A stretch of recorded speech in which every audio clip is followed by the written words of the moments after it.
Welcome to Sustainability Now, solutions to shape a world that works. Designed for everyone interested in responsible stewardship of the planet, covering food, energy, housing, water, waste, health, economics, and consciousness. Welcome to your community, Sustainability Now, with your host, Mira Rubin. Welcome, everybody, to Sustainability Now, technologies and paradigms to shape a world that works. I'm delighted to introduce you today to Rick Nahmias. Rick is a truly visionary change maker. He's founder and CEO of Food Forward, which is the nation's largest independent and urban-based produce recovery nonprofit. Since 2009, Rick has guided the organization from a grassroots initiative into a national model of food equity, rescuing nearly 500 million pounds of fresh fruits and vegetables and redirecting them to communities in need. But Rick's journey didn't begin in food systems, it began with storytelling. As an award-winning photographer, writer, and filmmaker, his work has long centered on the humanity and dignity of those often left in the margins. From the Migrant Project to Golden States of Grace, Rick's lens has consistently revealed the deeper narratives behind how we nourish ourselves and each other. His belief that access to fresh, healthy food is a basic human right has shaped every aspect of his work, and his leadership has been recognized by the EPA, the LA City Council, and countless organizations across the country. Whether he's capturing truths through the camera or building scalable models for food justice, Rick is transforming the way we think about equity, sustainability, and community. Rick, I'm so delighted to have you joining us. Thanks for being here. It's my pleasure, Mira. Thank you for having me. So 500 million pounds of food. It's a lot. It's a lot. It's inconceivable, really. It's inconceivable. So where do we start? Well, let's look at a day. All right. So, a day in the organization, we're recovering and distributing enough produce to meet the needs of approximately 300,000 individuals. That's a Day. lot of food. That's every single day of the year. That's what Wow. our current run rate is as far as moving produce. A visual on that is you've seen a 4x4 pallet of produce, maybe behind a supermarket with the cases of mangoes or zucchini stacked up. Think of 300 of those moving through a warehouse, all which would have gone to waste and all which have been redirected to communities of all shapes, sizes, stripes, urban, rural, suburban, who are feeding food insecure children, women, men, folks of all kinds. That's what we do, and that's the scale at which we work. Wow. It's mind-boggling. And what it sounds like to me is that it's such a logistical feat. Absolutely. I just had dinner last night with a former board member who's a president of a massive trucking firm. And it just reminded me when we started talking about some of the new software that's come into play since we began, and he was on the board, just how intricate this is. And in some cases, you're moving tires or you're moving UGG boots, but we're moving something that is actually on its way into decay from the moment it leaves the plant. So we have a ticking clock, which is even more intense. And we know that there's a point where that food is no longer usable for human beings. It becomes compost or it becomes waste. And one of the goals that Food Forward set out from its very, very early days is to redirect waste, to upcycle, to think that food should not go into a landfill because of the methane and gases that it releases.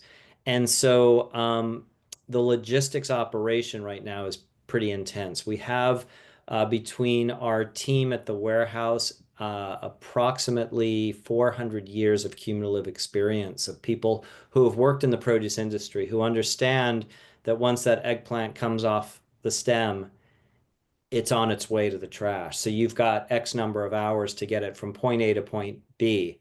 And it's a feat. I'll tell you, I was at the produce pit stop, which is our warehouse in Southeast Los Angeles, just a few days ago, watching again this kind of ballet of gentlemen on forklifts and rider jacks and pallet jacks just zooming in and out, moving again pallets of produce, not no longer just boxes, although we do have two really robust volunteer programs that for anyone who's listening who lives in Southern California can participate in. One is backyard harvesting, which is exactly what it sounds like, and that's where we started by harvesting a neighbor's tree just a block and a half away. But we do about 2,000 events a year now on that stuff. So there's backyard harvesting, and then there's farmers market recovery. Those are still run by volunteers and powered by volunteers, but it's the big industrial agriculture that we're able to move at our warehouse. And it's all the same thing, taking something from a place of abundance and moving it to a place of need. Same mission, same concept, just the logistics, as you said, are the factor. So I found it really interesting that abundance is the problem and the solution. It absolutely is, and it's a reframing of abundance. For a long time, before we even took the tagline of share the abundance at Food Forward, really wanted to reframe how we look at what we all have in abundance in our lives. And, was raised in Los Angeles. I live here now. It's a city of great affluence. It's a city of great wealth. It's a city of great disparity as well.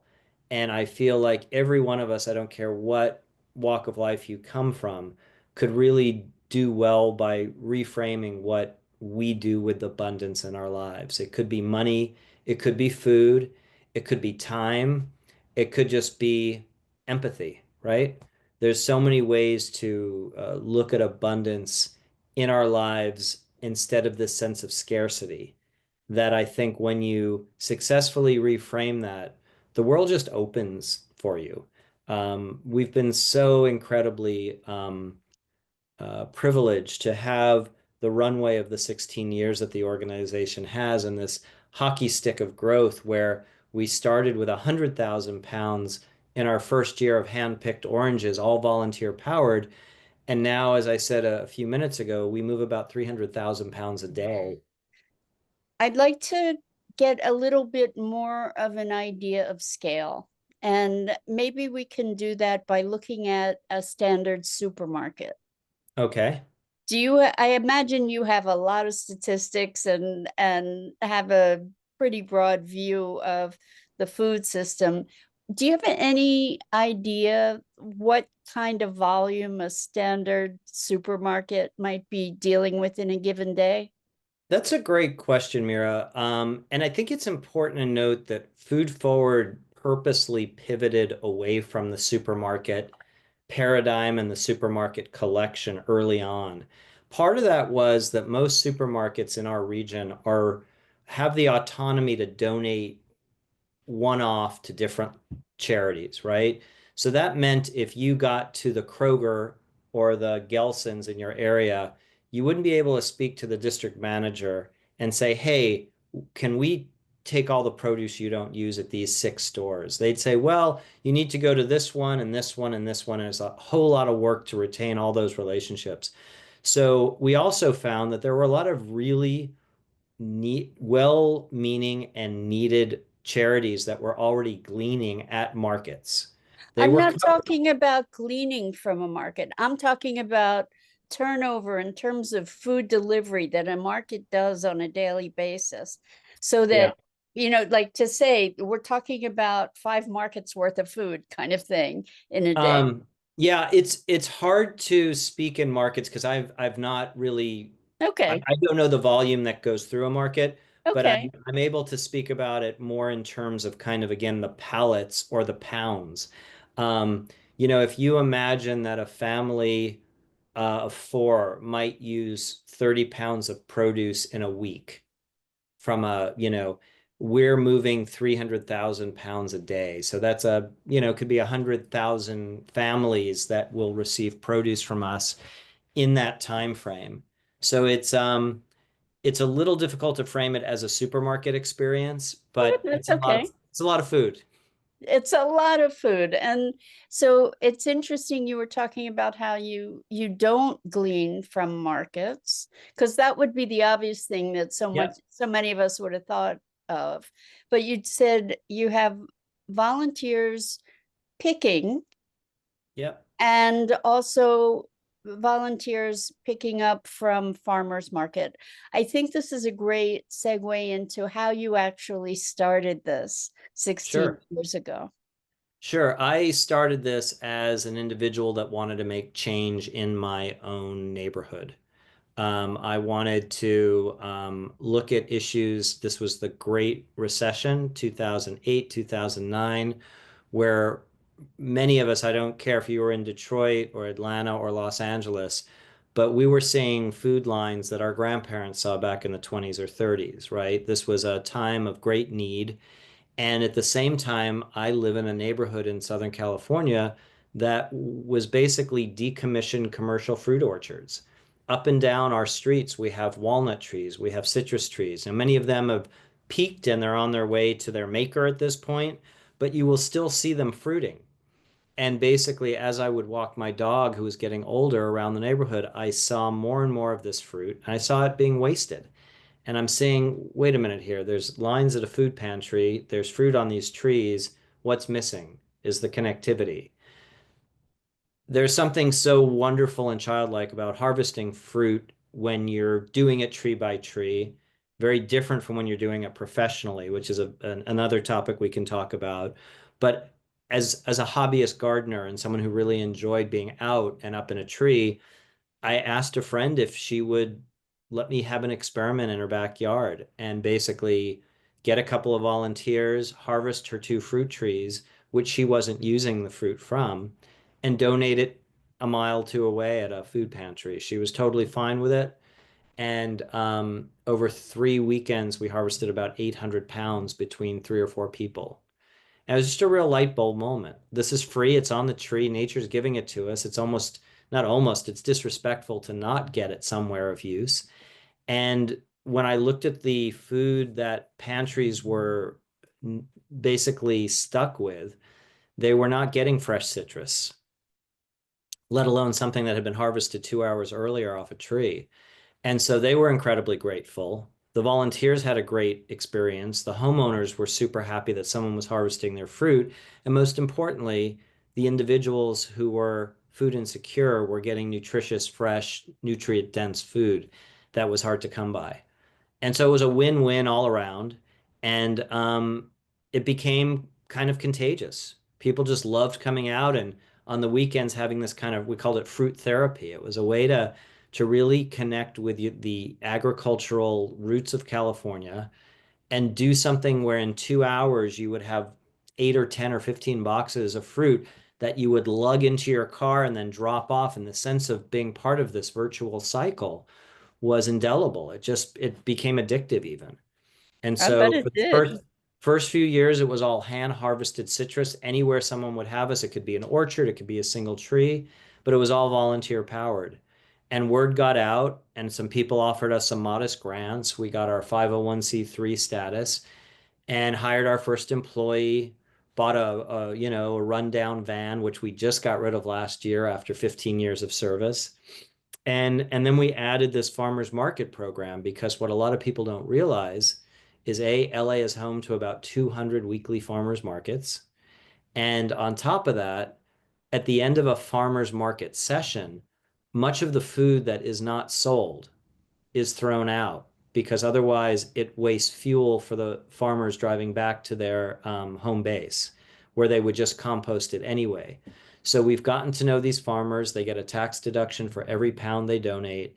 And basically, we have a whole system where a glean team, as we call it, shows up at these markets, delivers our boxes so the farmers retain a trust in knowing that every pound they're donating is going someplace of need. And at the end, they collect it. They do a kind of inventory, weigh the boxes, and the agencies drive up to a dedicated corner, pick up the stuff, and off they go. It's really quite an elegant little ecosystem that's created. So, backyard harvesting and farmers market were the first thing. And then we started getting calls from these international distributors because this was a time when literally Google was just taking off and web optimization was happening, and they would do a search for food waste Los Angeles, and Food Forward would come up. And so we'd get a call from a Panamanian mango distributor, and they're like, "Will you take 2 loads of mangoes?" And I'm like, "What's a load of mangoes?" And quickly learned a load of mangoes was 44 pallets in a giant shipping container. And once we realized we could place those at food banks, not just food pantries, we actually rolled the dice and created the wholesale recovery program, which just hit 10 years old and is really the key player in the volume that Food Forward moves. Can you make the distinction between food pantries and food Yeah, banks? it's kind of like a benevolent pyramid scheme. Basically, the food pantry is fed from the food banks. The public will rarely go to a food bank. Mostly food pantries will send their drivers or their trucks to a food bank, which has a storehouse of massive amounts of food. We're talking those big walk-in refrigerators that go on for dozens and dozens of feet. They're where these pallets are stored cheek to jowl and sometimes on top of each other. A food pantry is where an individual or a family can go in their own neighborhood and access what was given to the pantry by the food bank, if that makes sense. That's the usual system. Occasionally, it's a food bank will open their doors depending on what else is available, but the pantries really meet the community where they're at. So there's such a range of scale that you've experienced in the development of Food Forward. You started out as a person, Yeah. added volunteers, and now you are a major player in Yes. this arena. So when you and I spoke before, we talked about scalability, and you said that one of the things that makes it possible for you to have the impact that you do and to be distributing the range or the volume that you can is the fact that you're in Southern California, and Yeah. it's the food hub of the country essentially. Yeah, more produce moves through Los Angeles and Southern California than any other city on the continent. So that's an important starting place. The robustness of our wholesale program could not be replicated anywhere else in the country. Miami, New York, San Francisco, they all have wholesale markets and they could work at scale that is important, but they would never reach the pounds that come through. And every time we're asked about, oh, well, why don't you open an office here or open a branch there? I go back to the concept of how much in Los Angeles we still have yet to capture on an annual basis. And until we're fully saturated, if you will, with all that produce, I don't really want to dilute our operation. Right now, our food reaches in, I'd say, concentric circles of priority.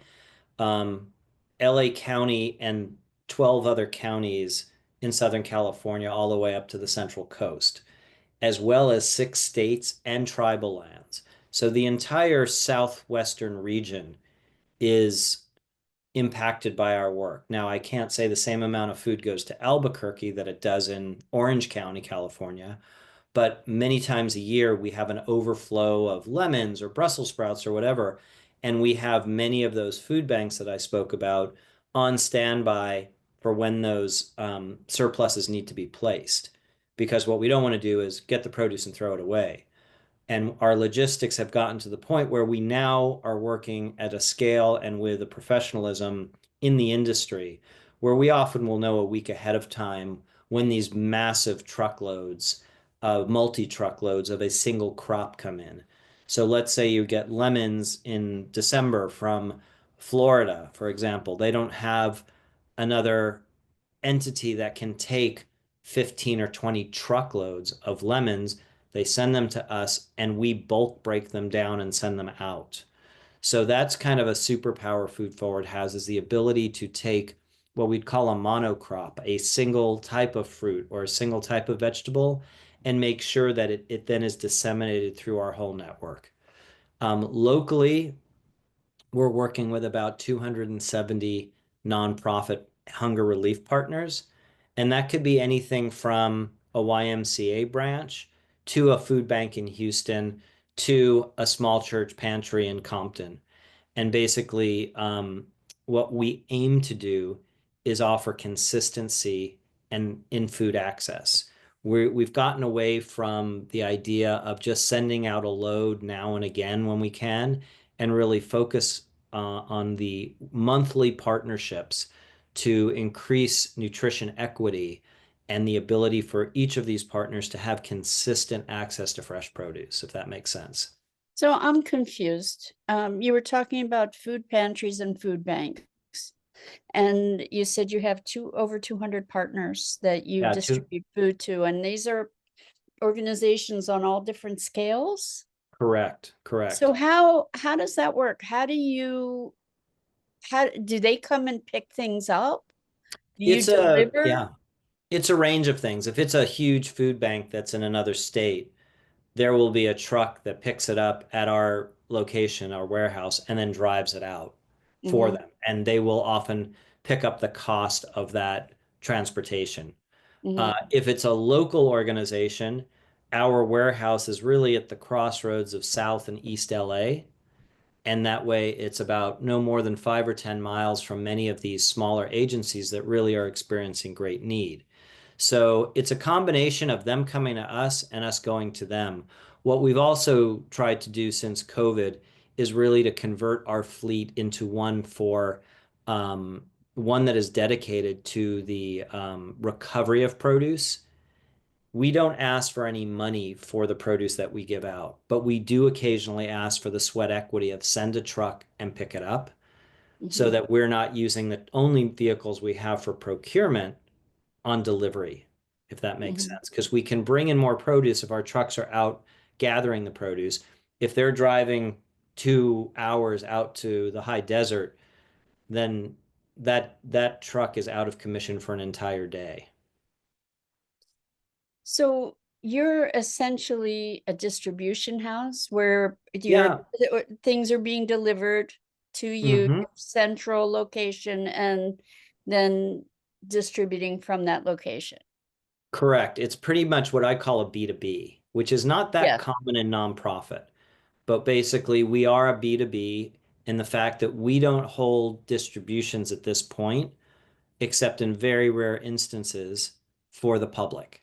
Mm-hmm, We did some for the public for the fires in mm-hmm. January, and we may do that again because we did it well. We are the only game that really understands the logistics of what it takes to create, let's say, like a free farmers market at scale and have all the things you need to make that successful. And so Let me just yeah, ask, how are you funded? This is a massive it operation. is a massive operation. So last year's budget was $8.4 million. And that $8.4 million, that's cash operations, right? That's our trucks, our light bills, the salary of our 60 employees. That's what it costs to acquire the food, although the food is free and it's given out for free.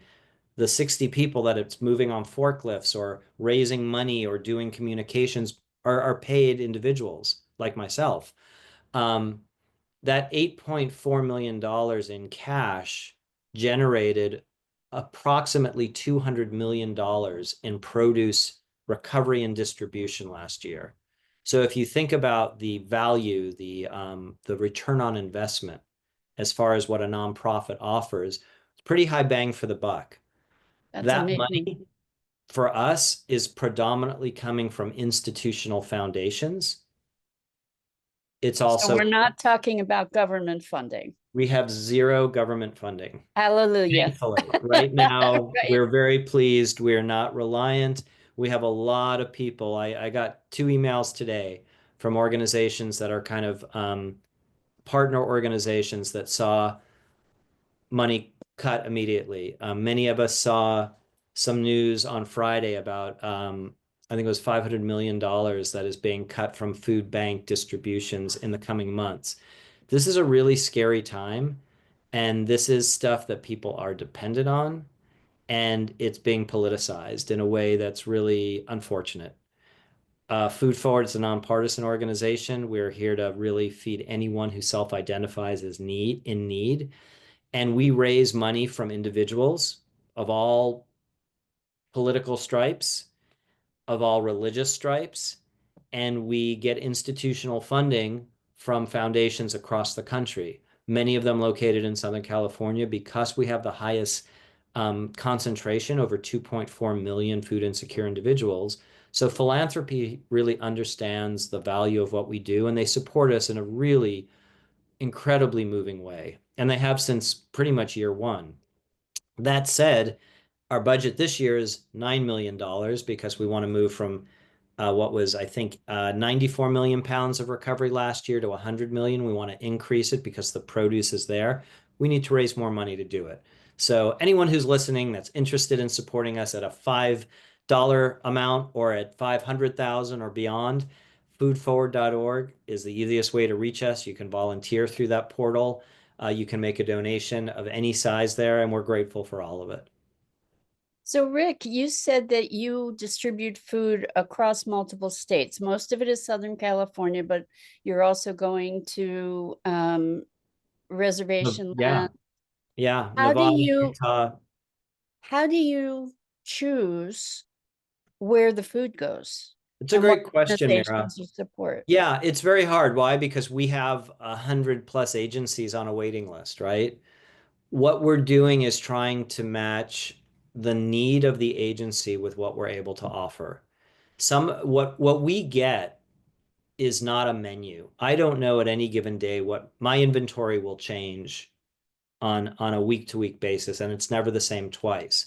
So if you're let's say a homeless shelter with a very specific menu that you cook apple pie every week and beef stew, and you know what I mean, and it's very specific, and you need this amount of carrots and this amount of celery, we're not the agency for you.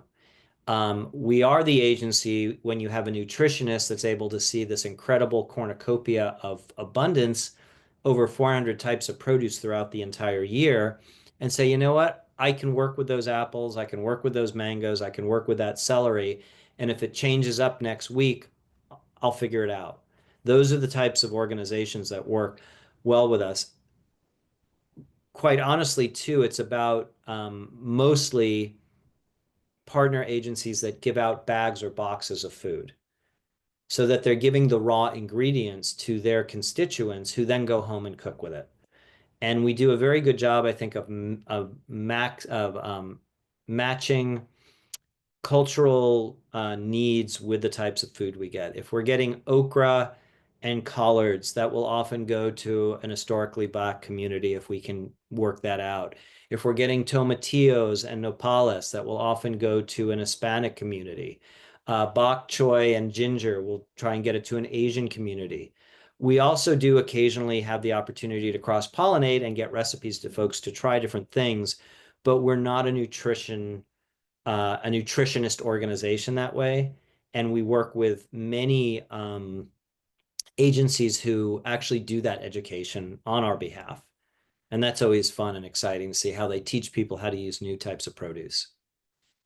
So you are very steeped in food justice and equity.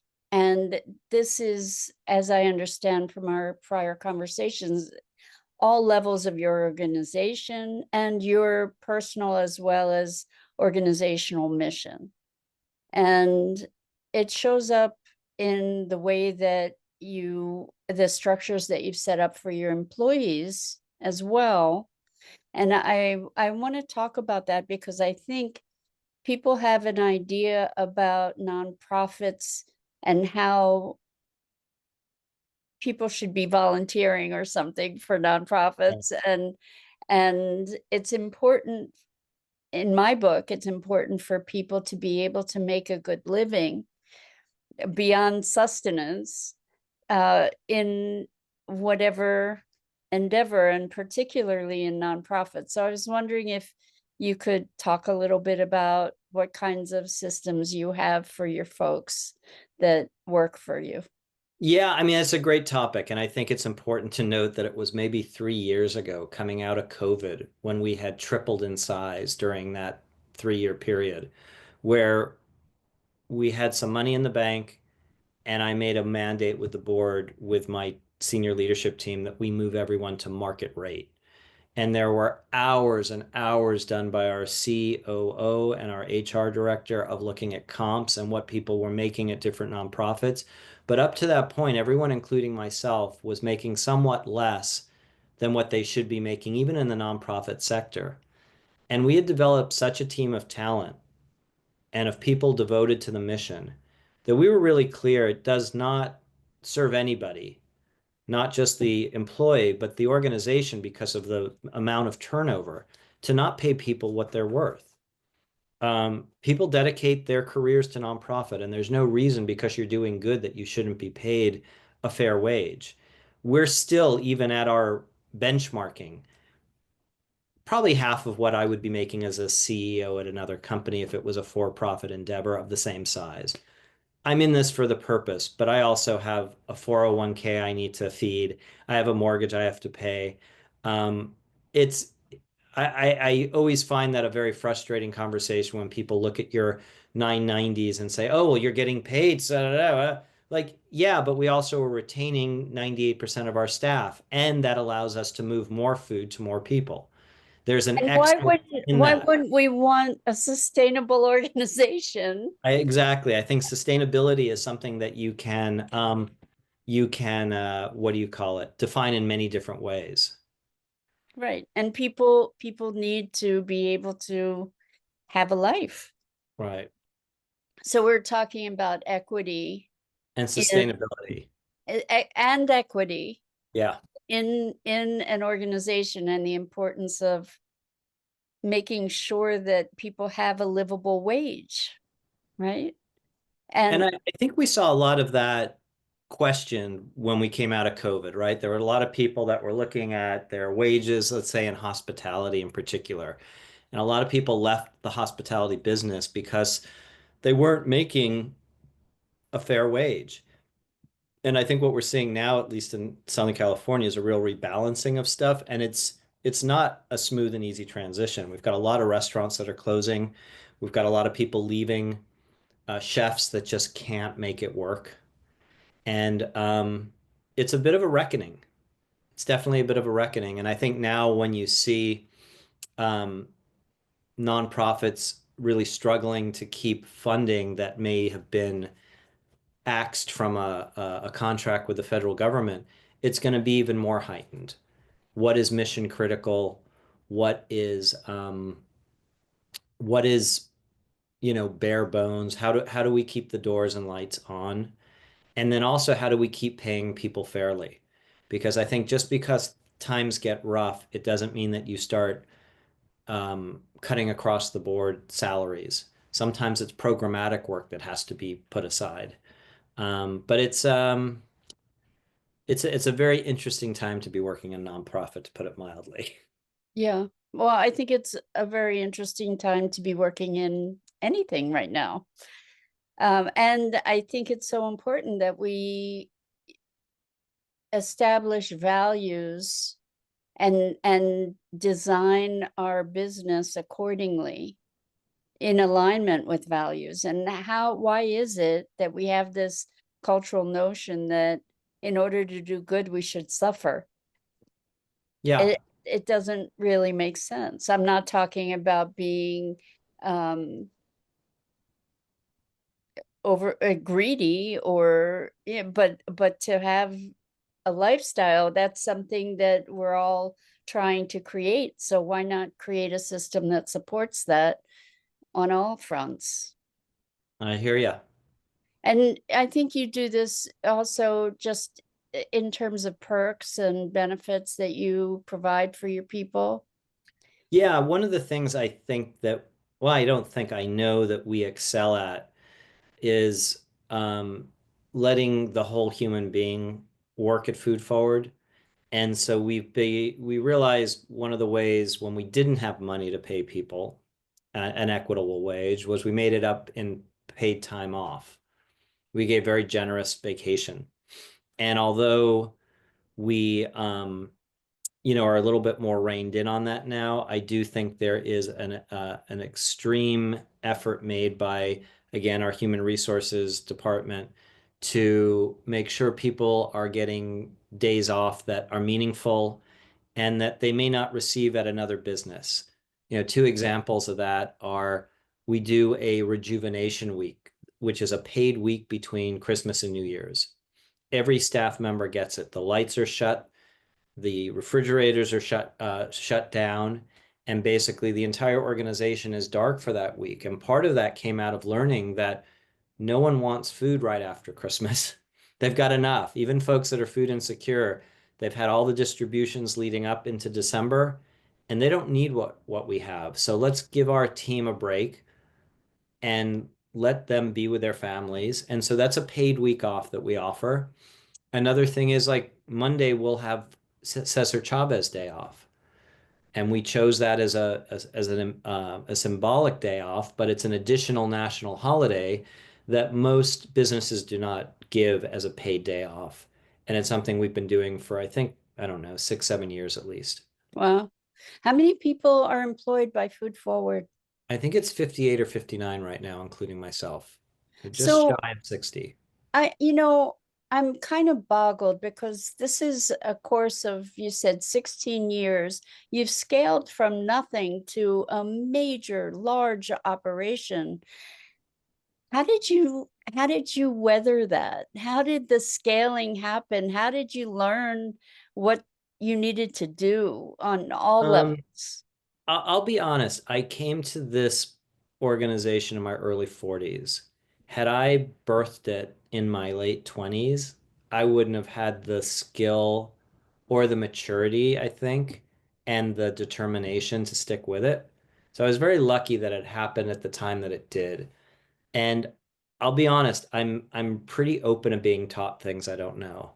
I also knew what I did well and I knew what I didn't do well. And the idea of hiring to your weaknesses and having a complement of talents that really make the whole package is what it was. I didn't need someone that really understood communications really well until we got a comms director. I was able to handle that. What I did need is someone that understood finance really well. I've had an amazing set of very generous and gifted people on my board of directors who have taught and served and stepped in where need be. But mostly every time that we had the opportunity to fill a vacancy, we leveled up. We got someone that was a little bit more experienced and a little bit more understanding of our field, who again worked with the team in a very complementary way. And I think the collaborative nature of what we do has been something I've been a real stickler for. If I sense in a job interview that someone's really siloed and that they're not interested in collaborative work, we don't go to a second interview. It's just, I want this to be a joyous, celebratory place that is about not a glass is half full or a glass is half empty, but it's a glass that's overflowing. And how do we work together to make sure that what's ever overflowing is captured, right? And so that collaborative nature is something that I've learned from personally, and I think our staff remains open to being taught stuff. I love that phrase, teach me, and that's been a guiding motto for me personally in the leadership of the organization. And would you say that these cultural keys are part of are foundational to the success of the organization? Like, is it if Absolutely. you were Yeah. replicating, if you were giving people a handbook for how to create something like this and how to scale it to whatever the capacity might be, what kinds of cultural keys might you deliver as part of Well, that? it's a great question. We have core values that are on our website that include food justice and joyfulness and professionalism. All those are paramount to success, I believe.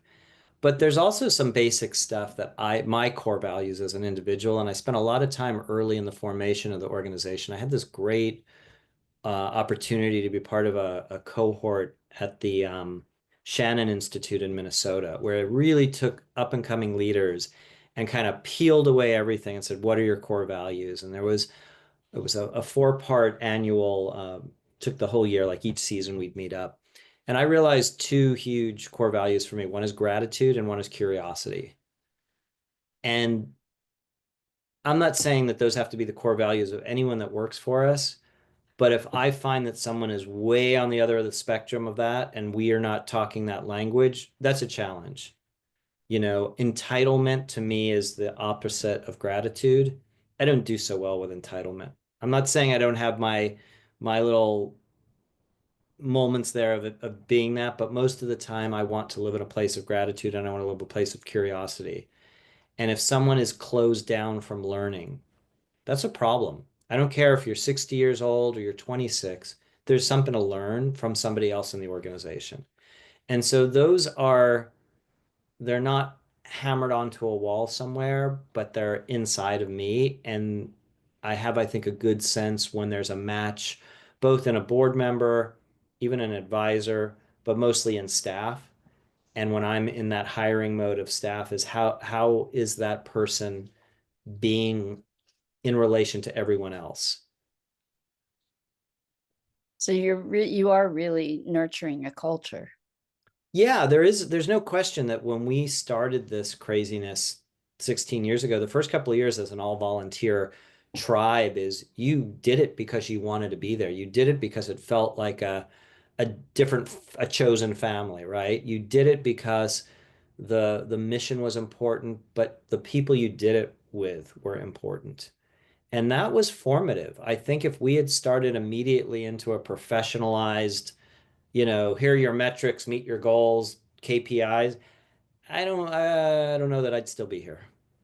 Yeah, I hear you. I mean, and it comes with its stumbling blocks too. I'm not a CPA. I lean into the expertise of CPAs on my board and of a finance director who's very talented and often need to be tutored up on certain elements of depreciation or whatnot that you have to understand when you're doing a $9 million budget.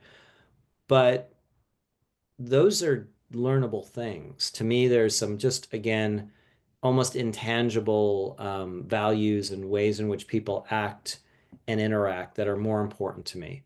And I was really lucky to have people that bought into that way of building an organization. It felt innovative and it felt contemporary because we're using technology and we're using social media, but it was really the heartbeat of you could learn how to harvest an orange tree and then you harvest it the way you want to harvest it.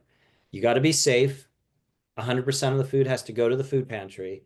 But however you give that orientation or however you welcome people or however you show up dressed as a giant orange, you go, you self-expression, have a great time.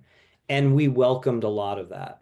And I think we still do. I mean, there's definitely more rules and regulations. There's now a handbook and videos for training harvest leaders, but we want your personality to shine because it's infectious, right? Well, now that you've spoken about the handbook, I know that there are people that are listening to this that are also very concerned about waste in their communities and people that are going hungry and would like to be able to get involved and engaged.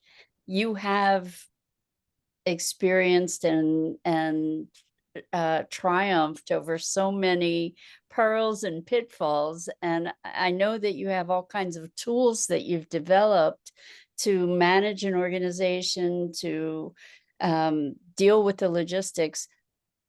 If I'm correct, you said you have resources available that you share freely on your website, yeah? Absolutely. And it's kind of our answer to, well, why don't you open up a bit, a chapter in Chicago? The truth is, I don't know Chicago, and I could spend the next 15 years learning about Chicago's community. I'd rather open source what we know that works for us and say, here, take it. Do something with it. It's not going to be food forward, but make it work for you. And I'm proud that we've helped nurture a number of younger food recovery organizations. all the way down to like a group of girls in a Hawaiian high school who were tired of seeing, mangoes and papayas dropping off trees in Honolulu and decided to do their own food rescue org based on our work. It was incredibly flattering. At the same Did time, you did you actively coach them? yeah, yeah. So say something about that. That Well, sounds I like mean, a great they story. found me through one of my oldest friends who was, his kids went to this school, and they found that these girls were tired of seeing the food waste. And she said, "Hey, a friend of mine has this organization in LA. Let me connect you." And so I had a couple of phone calls with them, and then brought in our community programs person who had additional conversations in a more granular way. And I don't know if the program is still running, but while they were in high school, it became one of their kind of capstone projects. And it's lovely because look, I started this, I said, in my early 40s. If you started this when you're 14 or 15 and you ingrain those same types of sustainable practices, then you're going to have a very interesting and I think beautiful life moving forward, right? Yeah. I was, I had a whole bunch of practices as a kid, but we didn't have blue container recycling. We didn't have composting when I was 14, 15 years old. It just wasn't around in LA. So to be a piece of their knowledge base is Yeah. it's a real privilege. It's great. Just out of curiosity, are you present to any of the coaching that they benefited from so that folks that are getting started? Actually, one thing that I'm recalling in our earlier conversation, you talked about how early on you checked about liability, and My there first was phone a calls, yeah. certain rule or law that it would be great to fill people in on. Yep, happy to. So there's a law. It was one of the last things Bill Clinton did. Love him, hate him. He signed the Good Samaritan Act in 1996 before leaving office. The Good Samaritan Act basically deflected all liability from the individual or the company if you make a donation to a food bank or a food pantry in good faith. Meaning, if I drop a box of oranges and God forbid someone got sick from those oranges, unless I knew there was something wrong with those oranges, I could not get sued locally or federally. This was a law that protected the individual donor of food to the food pantry. And it was responsible for exponentially increasing the amount of food that went into this system. So thank you, Bill, for that. California has their own version of it that gives you state protection as well. But there is a federal law, again, the Bill Emerson Good Samaritan Act. And I looked it up probably 2 days into getting this idea and said, oh, great. Okay, don't have to worry about that. But we did pay for liability insurance. In those days, we did use ladders. People did drive vehicles, and you live in a litigious, you know, world. And Yeah. so we just wanted to make sure that things were being covered. And now we don't use ladders because it's just not worth getting those last three oranges at the top of the tree and risk someone falling. But Gotcha. liability insurance is still a huge line item for us just because farm labor and the moving of produce is a very high risk business. So let's talk about farm labor for a minute. Sure. And your migrant project, particularly, you started out as a photographer, and that was before this was even a glimmer in your mind. This word. Yes, it was. It was a good 7, 8 years before. Okay, so can you talk about that and the inspiration? I think it's so important right now in our political climate for each of us to be aware and connected to how our food is sourced. Yeah, we live in a massive factory farm system, which is possible only through the exploitation and the hard labor of an underclass of probably, I'm not speaking with exact terms, but probably in the 80+% of Hispanic farm labor, um, of which people expect half of that is documented, people who are here legally, and undocumented, people who are without papers. There are multiple pecking orders in farm labor. Again, if you are an undocumented individual from Oaxaca and you don't even speak Spanish, but maybe you speak Mixtec, which is an indigenous language, you're like at the bottom, right? You have no legal papers, you don't speak Spanish, you're most likely um, uh, coming from an indigenous culture, so you don't understand even the Hispanic culture, all the way up to folks who are multi-generational Mexicans who live here. I learned all about this through the generosity of numerous people that I did research with before getting out in the fields. And then once I was out in the fields photographing. Um, and the bottom line is there are no Americans that will do this work. Hard stop. That was the case in 2002. It is absolutely the case now. So some fallacy that is being manufactured that these jobs are being taken from Americans is complete nonsense. If you walk into some of the dairy farms, you walk into some of the vegetable fields, and you see how dangerous, how taxing physically, and um, and how low the compensation is for it, you would never get an American to do that. You can barely get Americans to go work at a Wendy's, for double the wage. What drove you to do that project? I had been in my screenwriting days working on a project on Edward R. Murrow, who's a very famous kind of the godfather of broadcast journalism. And when I saw his seminal documentary called Harvest of Shame, which was 1965 expose on the harsh conditions of the migrant stream in the southeastern US, I was blown away. I had no idea it existed. I had no idea how our food got anywhere, and it just kind of never left me. And I had the opportunity over time as I studied photography to see just incredible generation after generation of documentation of the WPA era of Dorothea Lange's work, Walker Evans' work, all these amazing stories and photographs that talked about how we were fed and how our rural communities suffered on behalf of the rest of the country. And about that time, I was also seeing things like Fast Food Nation, which was Eric Schlosser's expose also on factory farming. And I asked myself, where are the images and the stories of today's people, just post 9/11? How are they being documented? And how are they bridging this equation, which for me was really at its core of the seeing the us in them? At the time, the Bush administration, post 9/11, was demonizing immigrants as well. It's where this all started. And I really wanted to get out there for myself and see what the story was.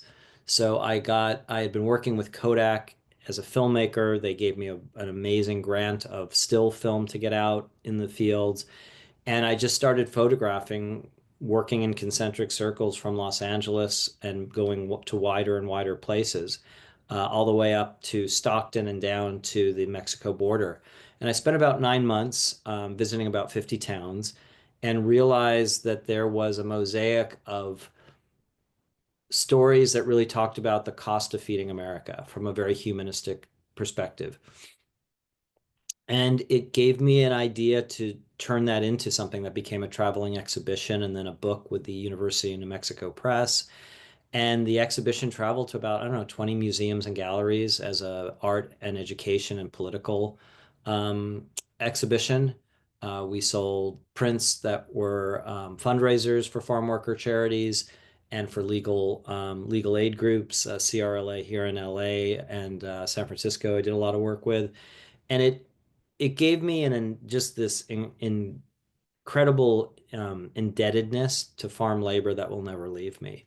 I'm really happy, Mira, to say that Food Forward has a portfolio of distributions that it enables with its produce that are rural and isolated. And about a half dozen of those are dedicated to farm workers.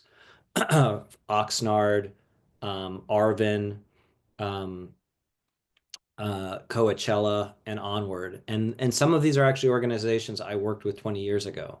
So there's a great deal of pride in being able to now bring that produce back. Because there's this horrible irony that these people are picking some of the produce that comes to us and then gets sent back there. I mean, what's right with that picture, right? Right. It's the best we can do right now. I would hope in the years ahead we're able to mitigate that and just keep an allotment of that fresh produce in those communities.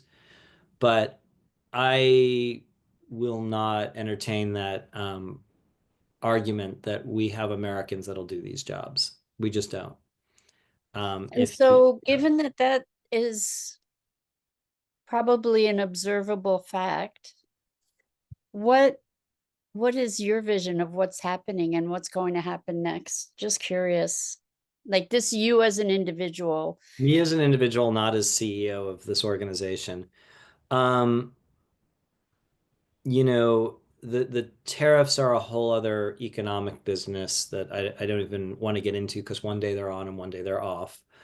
But the demonization, what I can tell you what we've seen, because I think living in the world of hypothesis doesn't help anybody. There's a great deal of fear, and that fear is real.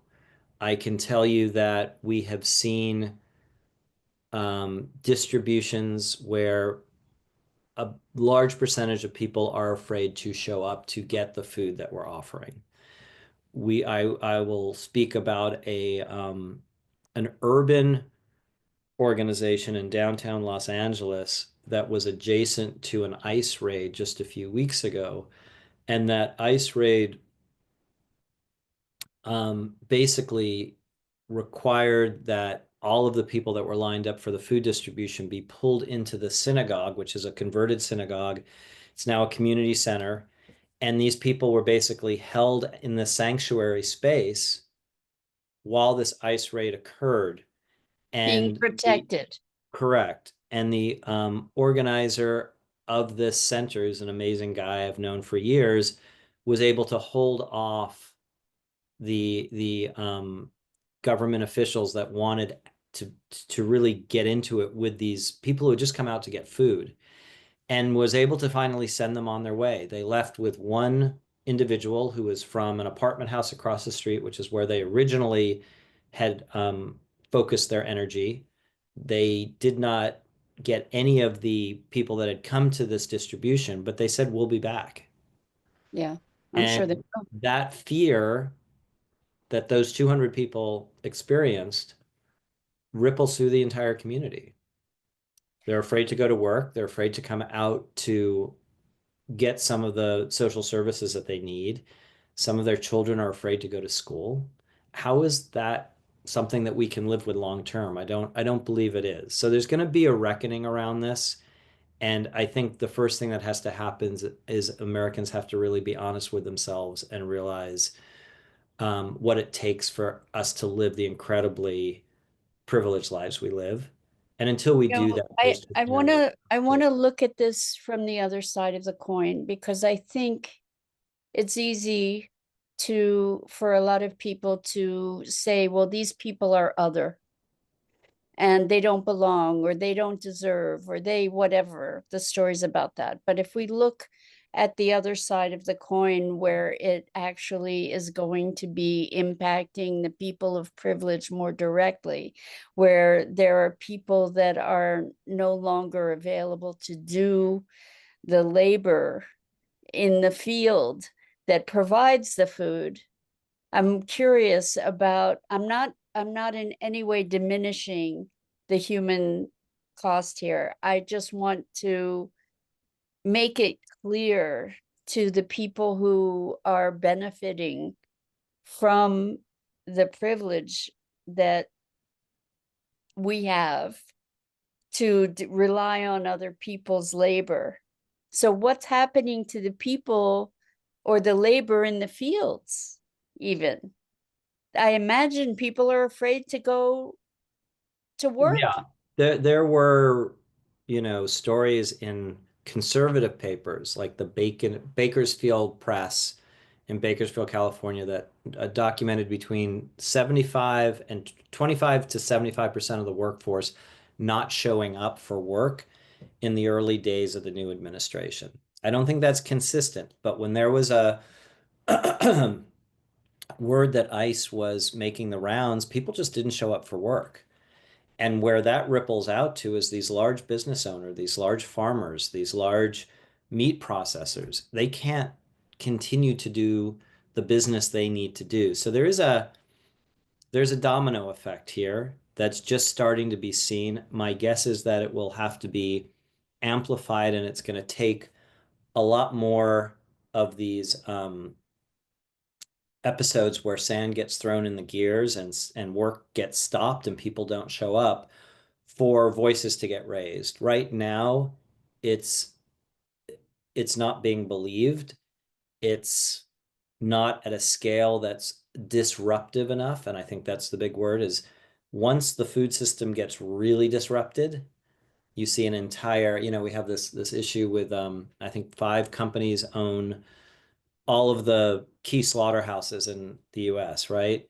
If you get one or two of those to go offline due to the same kind of immigration raids, and suddenly there's a work stoppage in 2 points in the country, you're gonna see a very different reaction from people going to a supermarket, and it's not going to be about $8 eggs. It's going to be there's no meat on the counter that in the cases.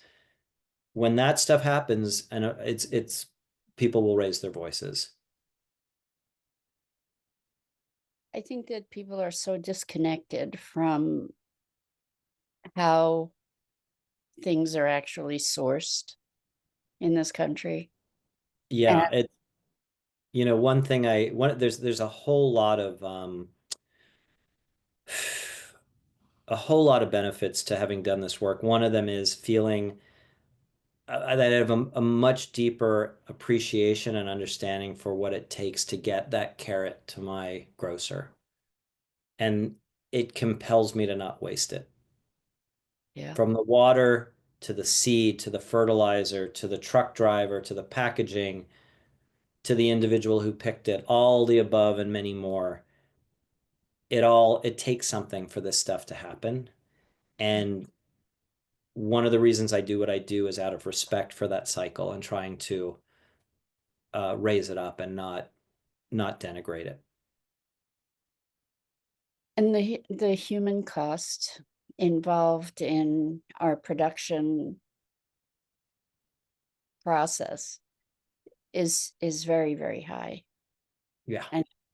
And I think if you when you were doing this project, the migrant project, what was the biggest revelation for you? Like I think what changed you? it's the disconnect that somehow, whether it's politicians or it's business leaders, somehow think that there are an American class of people that are willing to do this job for the wage, or forget about the wage even, to do this backbreaking work.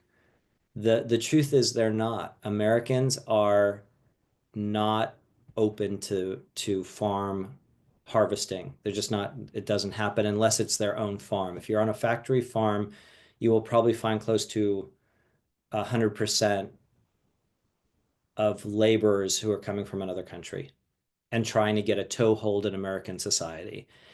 That reality and the way in which these pecking orders occur and are built and continue to reinforce themselves was mind-boggling.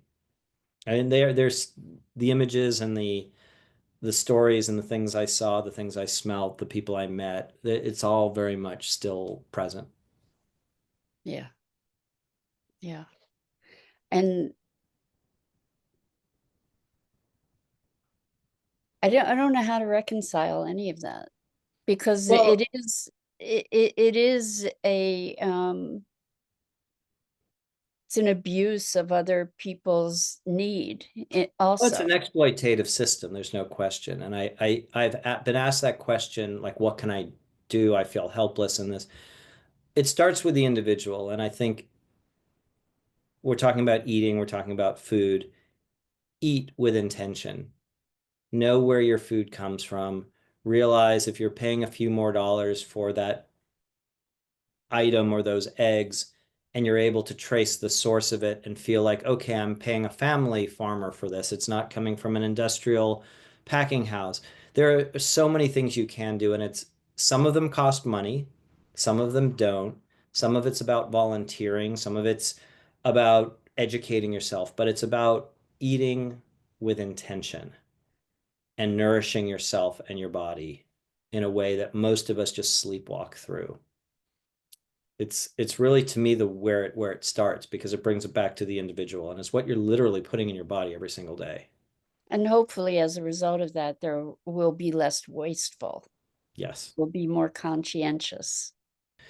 It's a topic we could speak for hours on, but I really appreciate you having me on. And again, people who are interested in supporting the organization or learning more about us, foodforward.org is where you find all the information. And you know, I welcome people to learn more and get involved. Wonderful. Rick, thank you so much for being with us, and thank you for the work you're doing, having such an impact in the world. And Thank you. I want to say thank you also to our listeners. Thank you for carrying the torch, for sharing things out. You can support us in our act of love here in creating sustainability now by going to Patreon. And I also want to say thank you to my partner in Sustainability Now, Scott Billy, who is also our producer. So that's it for today. Live your best life, love the world around you, and together we can save the world. Thank you for listening to Sustainability Now.